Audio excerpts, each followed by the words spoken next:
আসসালামু আলাইকুম ভিউয়ার্স, আজকের ভিডিওতে আমরা দেখব পঞ্চম গণবিজ্ঞপ্তির যে এনটিআরসি এর কার্যালয়ে যেসব কাগজপত্র জমা দিতে হবে, অর্থাৎ পঞ্চম গণবিজ্ঞপ্তিতে যারা সুপারিশ পেয়েছে প্রাথমিকভাবে তাদেরকে হচ্ছে যে এনটিআরসি এর কার্যালয়ে কাগজপত্র জমা দিতে হবে কিছু। তো সেখানে আপনি কি কি কাগজপত্র জমা দিবেন বা প্রাথমিক সুপারিশ হওয়ার পর পরবর্তী পদক্ষেপ আপনার বা কী কী করণীয় সেই সম্পর্কে আজকের ভিডিও থেকে জানবেন।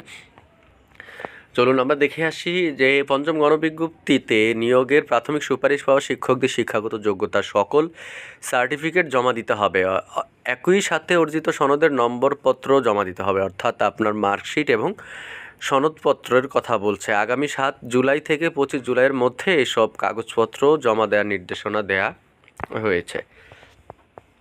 বেসরকারি শিক্ষক নিবন্ধন ও প্রত্যয়ন কর্তৃপক্ষ এনটিআরসি এর একটি সূত্র জানিয়েছে, প্রার্থীদের সশরীরে এনটিআরসি এর কার্যালয়ে উপস্থিত হয়ে সার্টিফিকেট এবং নম্বরপত্র জমা দিতে হবে, অর্থাৎ আপনি নিজে গিয়ে এগুলো জমা দিতে হবে। সকল কাগজ সত্যায়িত করে জমা দিতে হবে। সত্যায়িত করা না থাকলে কাগজপত্র জমা নেওয়া হবে না।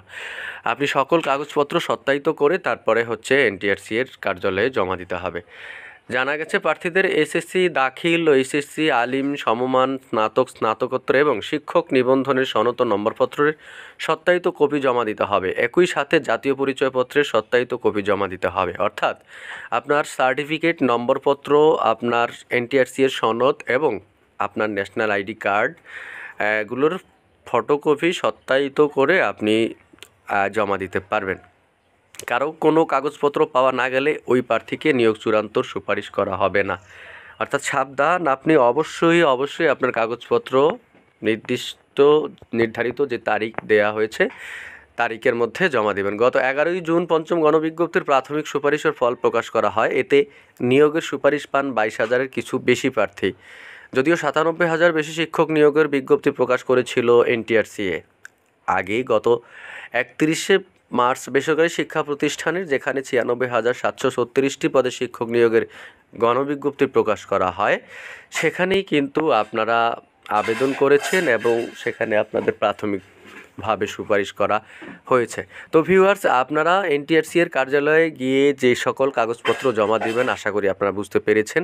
তো আপনারা সময় নষ্ট না করে 25 তারিখের মধ্যে আপনারা আপনাদের কাগজপত্রগুলো কয়েক সেট কপি করে আপনি সেগুলো সত্যায়িত করে রাখতে পারেন। সেগুলোর একটা সেট আপনি হচ্ছে এনটিআরসি এর কার্যালয়ে জমা দেন, বাকি সেটগুলো আপনার কাছে রাখবেন। যখন আপনি যোগদান করবেন তখন আপনার কাগজ লাগবে এবং ভেরিফিকেশন যখন হবে তখনও আপনার কাগজপত্র লাগতে পারে। সেক্ষেত্রে আপনি কোনো চিন্তা না করে যথেষ্ট সময় আছে, এই সময়ের মধ্যে আপনি আপনার কাগজপত্রগুলো রেডি করে আপনি 25 তারিখের মধ্যে এনটিআরসি এর কার্যালয়ে জমা দিতে পারেন।